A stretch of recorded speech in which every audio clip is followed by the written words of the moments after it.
Hardly ever do you see multiple new closers emerge this late into the season, but today we actually have 3. We're covering those closers and more on today's action-packed episode of Locked On Fantasy Baseball.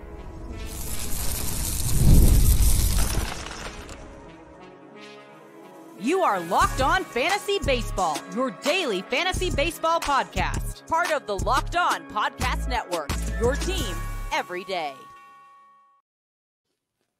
Hello, fantasy baseball fanatics, and welcome to the Locked On Fantasy Baseball podcast, brought to you by the Locked On Podcast Network, your team every day. As always, we're your number one source of fantasy baseball knowledge, and thank you for making us your first listen each and every day. I'm your host, Dominic Martino. You can find me on Twitter at DomMartinoFB. Here, as always, is my brother, my co-host, my partner in crime, Matthew Ane, and you can find him on Twitter at Matthew_Ane. If you're listening on a platform like Apple or Spotify that allows 5-star ratings and reviews, we would truly, truly appreciate it if you could do that for us. And if you're watching on YouTube and you haven't already, hit that little bell below. It subscribes to the channel and gives you a notification every time we drop a new episode. And lastly, but most importantly to Matt and I, give us a chance on the Subtext platform. Through Subtext, it's an in-depth, personalized experience through text messaging alerts right to your phone, offering so much more than we can in this 30-minute podcast. And if you are interested in joining us on Subtext, you can find the link wherever you're listening or watching, and if not, it's available on any of our social media platforms.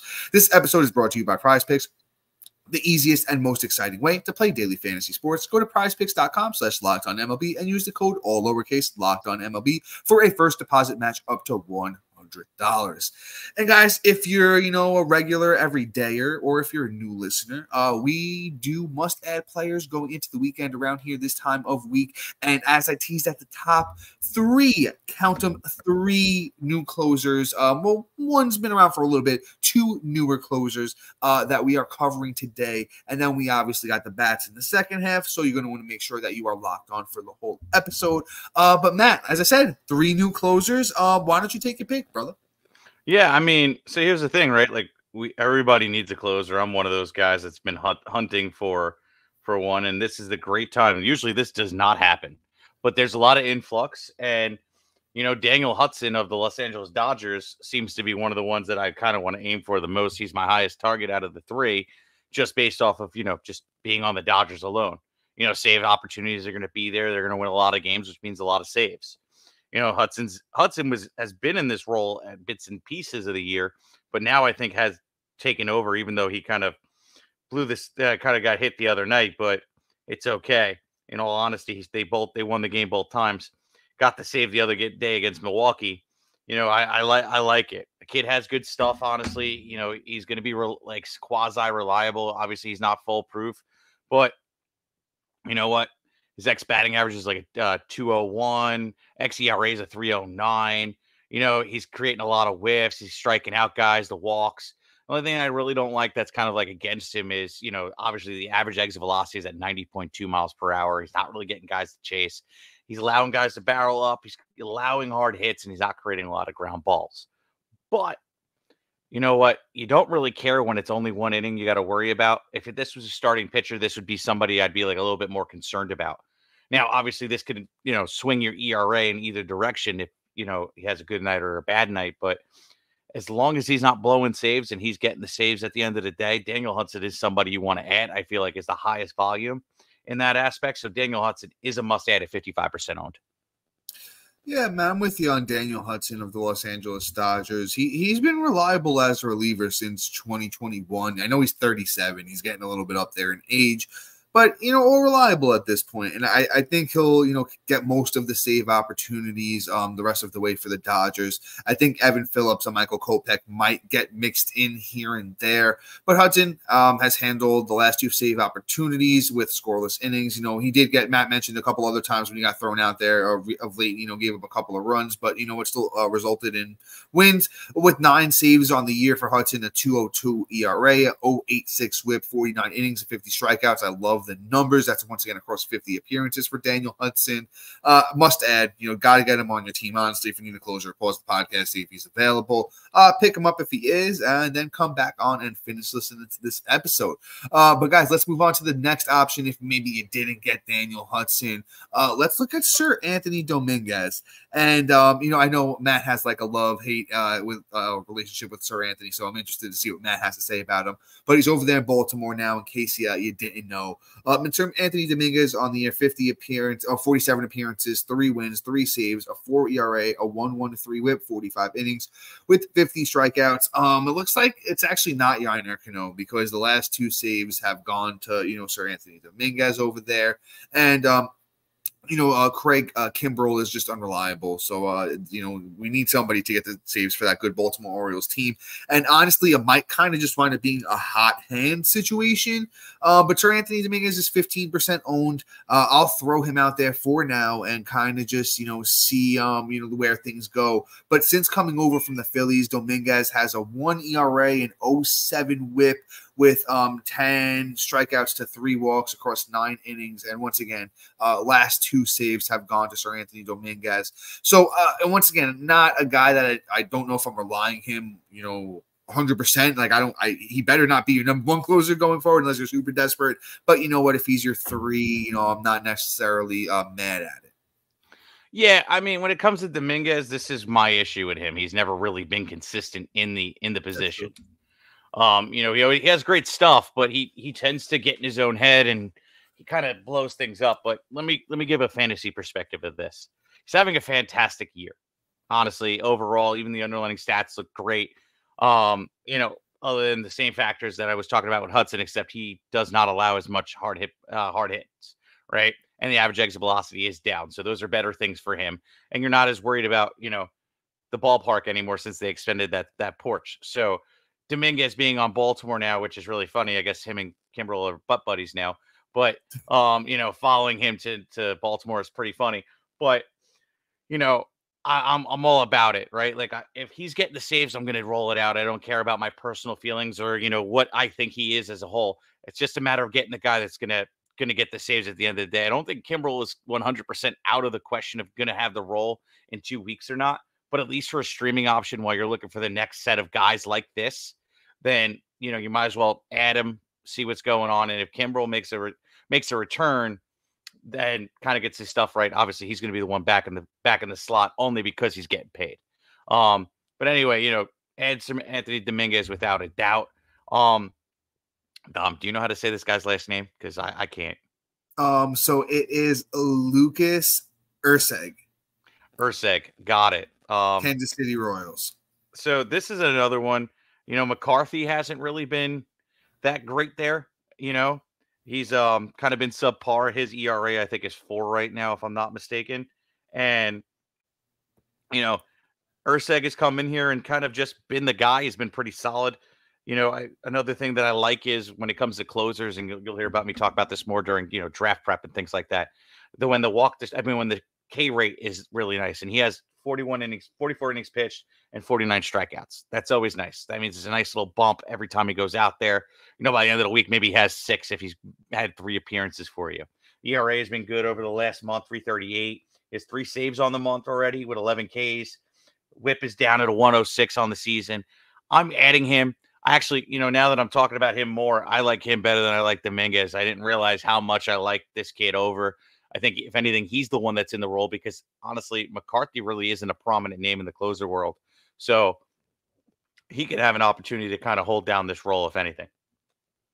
Yeah, I'm with you on Erceg. And actually, with Erceg, all of the underlying stuff looks really good. The only thing, maybe the off-speed stuff isn't moving the way you'd like, but literally every other thing, we believe in the ERA, not giving up hard hits. He's getting chases. He's striking out guys, not walking, just literally a lot of ground balls, everything that you want to see from a closer. Erceg is doing. He is 29% owned on Yahoo. I do like him too. I'd probably go Hudson, Erceg, Dominguez if all 3 are available in your league. So with that being said, we do have a couple of starting pitchers, and then we will move into our bats, and that is coming up next.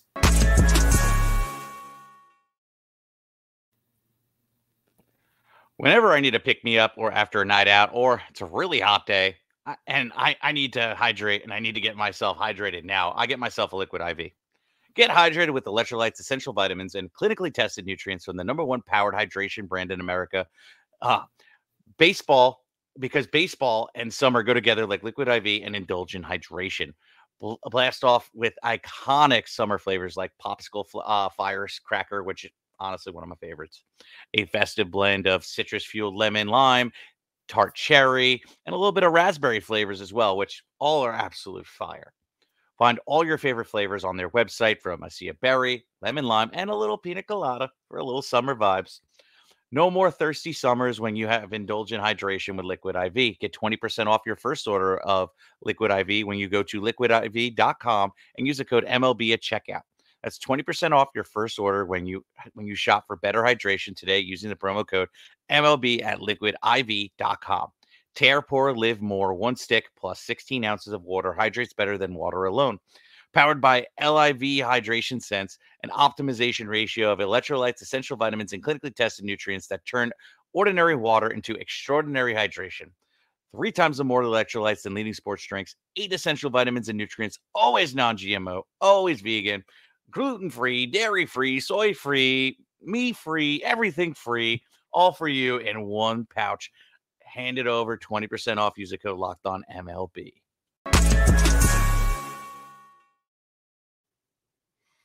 Introducing the Locked On Fantasy Baseball Podcast, Diamond Club on Subtext, your ultimate path to victory. As the season unfolds, don't rely on our dynamic content. Get real-time alerts right to your phone, including waiver wire rankings, instant call-up notifications, injury actions, and a whole lot more. Stay ahead of your leagues by joining the Diamond Club on Subtext, where your path to victory begins. And are you watching Fox Sports and ESPN on your TV all day? Have you had to turn down the volume with all that shouting?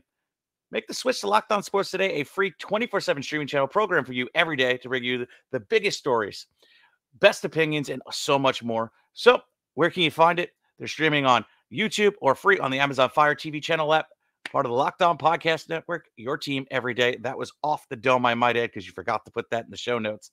But hey, I've read it so much, I got that stuff memorized. Wild. But all right. We got this next guy here, since I feel like talking a lot today, and that's Nick Martinez of the Cincinnati Reds. My guy is somebody I didn't think I was going to hear this name in a very long time. If you're familiar with fantasy baseball, Nick Martinez has always been a darling that just could never stay healthy. 34 years old now. Surprised he's still in the league, but hey, good for you, dude. Having a pretty good season. 91 innings pitched. He has 75 strikeouts. He has an ERA of 3.16, a whip of 103. Great numbers, honestly, in those regards. I'm really happy to see that, he's able to somewhat be successful. And the last couple games have been pretty nice. Held his own against Milwaukee, held himself against Miami, San Francisco, not so much, but then the Cubs and even Tampa Bay. But, it is what it is. He's not getting a full, workload either, where he's getting 5-6 innings deep. But hey, if he's in, I kind of want to start him. All the underlying stats kind of look good. xERA at 291, average exit velocity is at 86.2, which is fantastic. Getting guys to chase at a great rate. Not walking guys, not allowing guys to barrel up, not giving up hard contact at a good percent of the rip.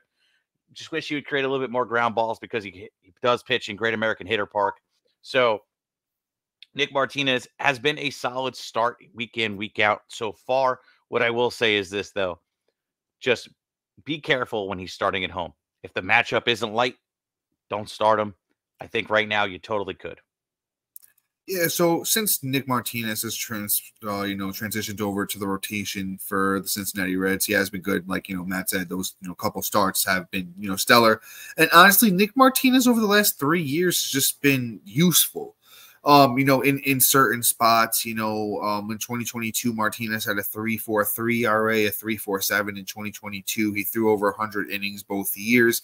So not somebody I'm relying on super down the stretch. I know as you guys are listening to this on Friday, he's going to start against the Royals. So that's not super actionable. But the start after that, he goes to Toronto. So he's not pitching at home, and it's against a team that is manageable. If he can really work your way around Vladdy, that lineup isn't super dangerous. And I think Martinez could do that. So I think if you're making a push for the playoffs next week, Martinez could be useful. And then I actually do think after that he gets Oakland.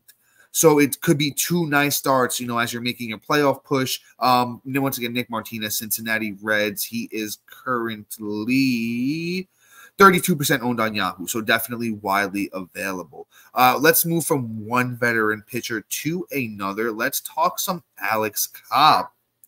And Alex Cobb, making his return from the IL. And, that's a kind of a common theme with Alex Cobb over his career, with those Cleveland Guardians now, in case you weren't aware, because honestly, I had forgotten myself. A couple of starts over there so far. Mixed reviews, but the most recent one was good. If my computer wants to work with me as I'm pulling it up here.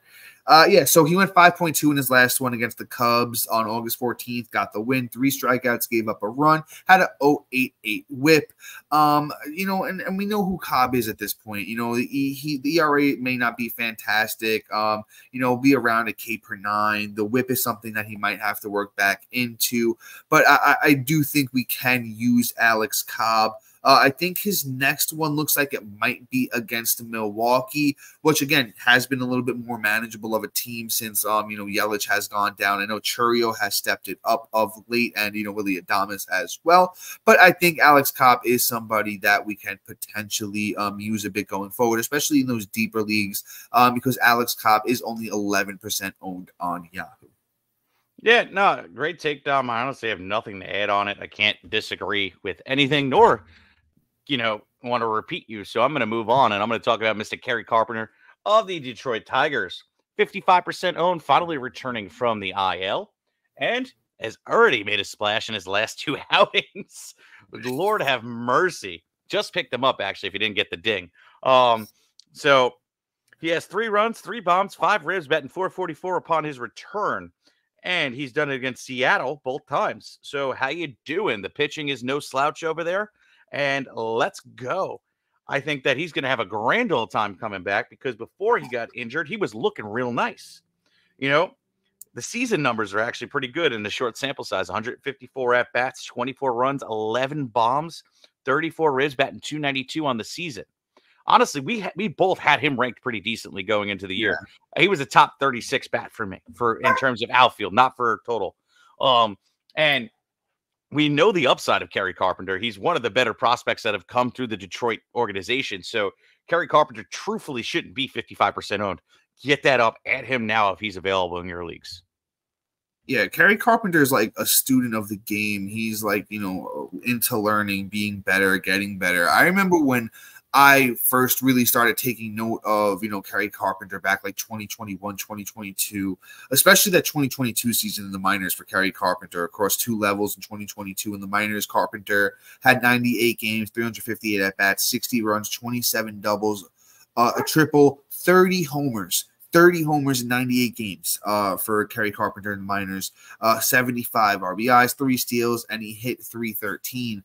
And then, just every year he's been in the bigs, he's gotten a little bit better. I think, honestly, he's going to be pretty good down the stretch. He plays half his games in Detroit, which is a little bit harder park to pitch in, but I think those home runs just might be doubles, so it's still going to be good either way. I'm excited to see what next year looks like for Kerry Carpenter if he can stay healthy.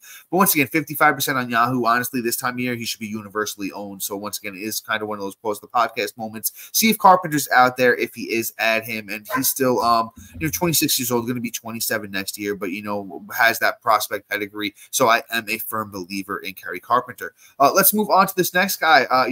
Finally, we're seeing some signs of life from Gavin Lux, and it's been a long time since we've seen anything from the kid, right? So with Gavin Lux on the season, 102 games played, 332 at-bats, 38 runs, 16 doubles, 2 triples, 7 homers, 41 RBIs, 4 steals, on a 244 batting average, but he's been better of late. Gavin Lux is just a guy who was a top prospect, has dealt with a plethora of injuries over the years. I'm finally happy to see him back on the diamond and getting the playing time from the Dodgers. Really not babying him. The underlying stuff doesn't look fantastic, but once again, he's really just getting back and getting into the groove of things over the past couple of weeks. So I do believe in Gavin Lux for now, and he still is pretty wide available for second baseman and outfield eligibility. That hits fifth in the Dodgers lineup, 32% owned. Another guy, honestly, probably should be more universally owned, and especially over the last 3 games has been pretty hot. I think you got to add some Gavin Lux.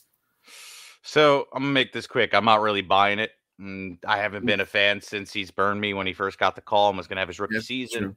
All the underlying stats say that, hey, I'm right. And that this is more of just a hot run. So add him, especially if you don't have a second baseman or need an outfielder.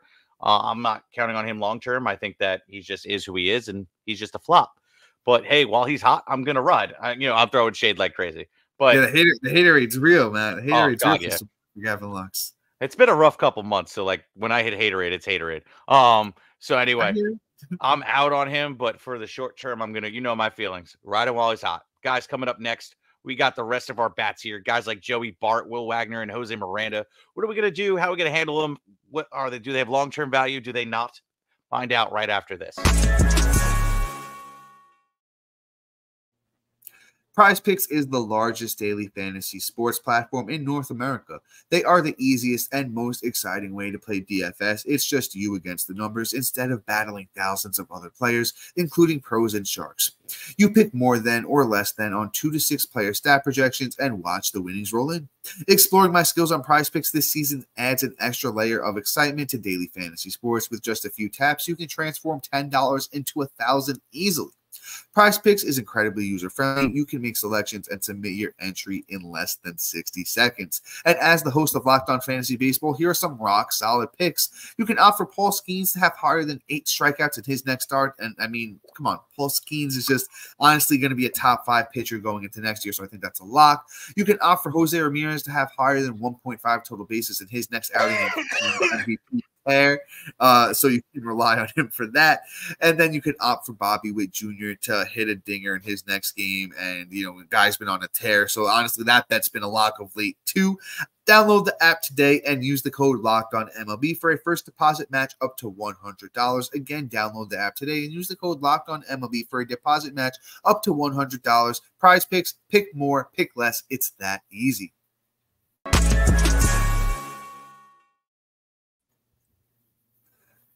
And all right, Matt, you gave your take on Lux there, so you know what? I'll just keep things pushing. Might as well just jump back in. Let's talk some Joey Bart. Joey Bart was another guy, a very high regarded prospect. The last 3 guys we have talked about, and I think just the change of scenery is what really helped Bart get things going. Since he's been over there in Pittsburgh, he's looked really good. On the season, even Bart's numbers are just fantastic. 54 games played, 273 batting average, 24 runs, 11 homers, 33 RBIs.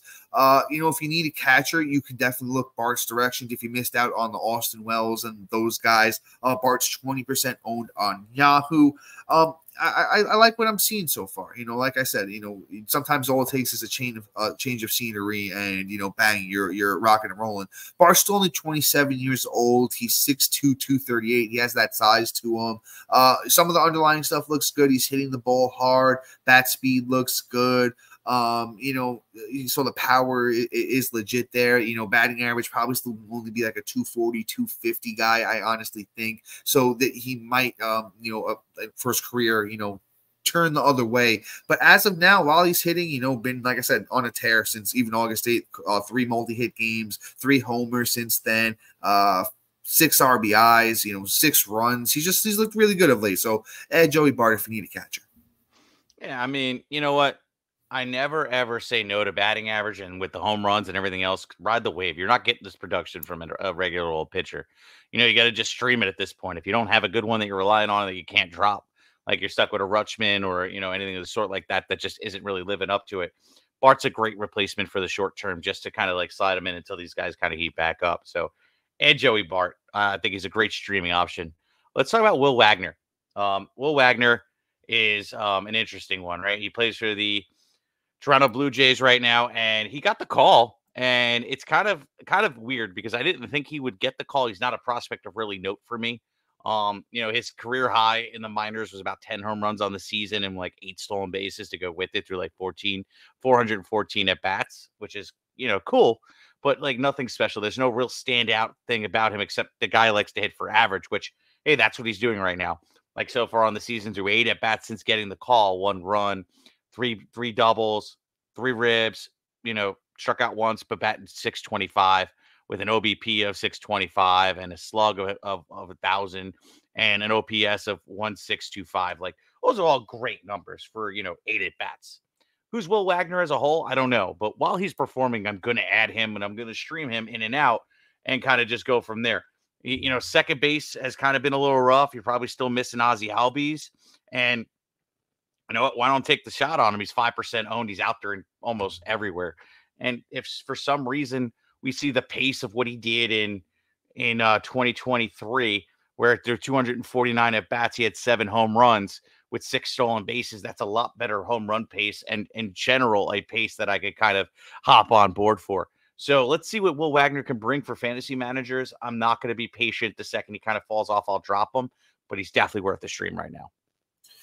Yeah, and Matt, almost buried the lead there. Will Wagner is the son of former All-Star Billy Wagner, and the Toronto Blue Jays, are known for that at this point. They got Vlad Jr. and Bo Bichette, and they had Kevin Biggio. So I think it's something they like about former Major League son. He does have a little bit of pedigree. He's the number 20 overall prospect in the Blue Jay system. Matt, you did a good job breaking him down. I'm going to give him a shot. You did mention he's only 5% owned on Yahoo. So I think if you need a second baseman and, you don't like Gavin Lux or you missed out, you could definitely look Will Wagner's way. It said son of, former 7-time All-Star. So, definitely has a little bit of pedigree, at least in that regard, a little bit of power, a little bit of speed. The underlying stuff looks really, really good in almost every category. So, like I said, I'm going to give Will Wagner a chance and see where the thing goes. Let's move on to our potential last name of the day. Let's talk some Jose Miranda. Jose Miranda's, name. I don't know if it's that he is good or I just want him to be good at this point in his career because I've always been, a huge Jose Miranda fan. Right now, Jose Miranda is 35% owned on Yahoo. He's eligible at first and third. On the year, 90 games played for Miranda, a .313 batting average, 39 runs, 9 homers, 46 RBIs with 2 steals. Another guy, the Twins have a way with their prospects, both hitting and pitching. They seem to be able to work magic. Jose Miranda is just a guy that kind of has been injury prone, hasn't been able to stay on the field. Still only 26 though, 6'2", 210. I like that. Definitely the batting average is legit. The homers are so. He's not really super fast, so he's not going to see too many bags. But, if Jose Miranda's a guy that could hit you, with 300 batting average with, like 20-ish homers and maybe like 5 to 10 steals with decent counting stats on that good Twins team. I like it. He's been hitting cleanup in his last few games. So, pick Jose Miranda up for now if you need a corner infielder or first or third. That's really all I got on Miranda. I do like him, though. So, like, Jose Miranda could be good. You said it, right? He doesn't get the consistent playing time. He has obstacles that, stop him from being on the healthy, too. Well, there's that, but also, too, like, you have Carlos Santana, who's getting the bag of money right now that they're going to play. And then you got Royce Lewis, the 2 positions that he pretty much plays first and third. So, Miranda is pretty much being platooned on whichever day they get the rest day. And him and Carlos Santana are pretty much the ones that are kind of split in time here. So he's guaranteed to sit at least once or twice a week. That's kind of the biggest issue because even when he gets rocking and rolling, he's not really as good because he loses the streak. But he's been good, overall. Last week with the batting average has been great, but I'll take the run production and the ribby production. And then, you know what? If we're catching him on the upward swing, Miranda, when he's hot, and everything Dom said about him is true. There is decent power. There's all that stuff. So Jose Miranda is worth the consideration. Deeper league specifically, but my 10 and 12 leagues, 10 and 12 team leagues, I'm not looking at it, but 14. I think you take a look at them in 12s. I think you take a look at them in 12s. Maybe if you're playing corner, if you have corner infield slots and it's like you're dealing with injuries, sure. But other than that, I'm really not, because there is other names out there like we've named before that I kind of pick over him. He's at the bottom of the barrel for me. But yeah. The hatering's been real today, man. I have to admit. You know what? Like, it's this time of the year where I can't give too much hope, right? And I can't be patient with players. So, like, I hear the patience thing for sure. I'm a big advocate of not being patient this time of year for sure. Yeah, like, dude, it's all about streaming and getting results. I can't say, oh, this guy's going to be a project, because no, in 2 to 3 weeks, we're all going to be in our playoffs, and it's either you make it or break it. And some people are fighting for a playoff spot. So, Jose Miranda isn't a project I want to have on my team. If he starts getting hot, I'm going to add him. So, it's just that time of the year. Talk to me a month ago, and this would be a different conversation. Of course, I hear it. So guys, please like, subscribe, comment, rate, review. Check out my boy over at Locked On MLB. Sully puts on a good show. I promise you'll like it almost as much as you like us. So always watch him after us, not before I'm watching you. So guys, check us out. Like, subscribe, share with your friends, tell your mom, tell your friends, tell everybody, especially your mom. Kidding. Have a great day, guys. Peace. See ya.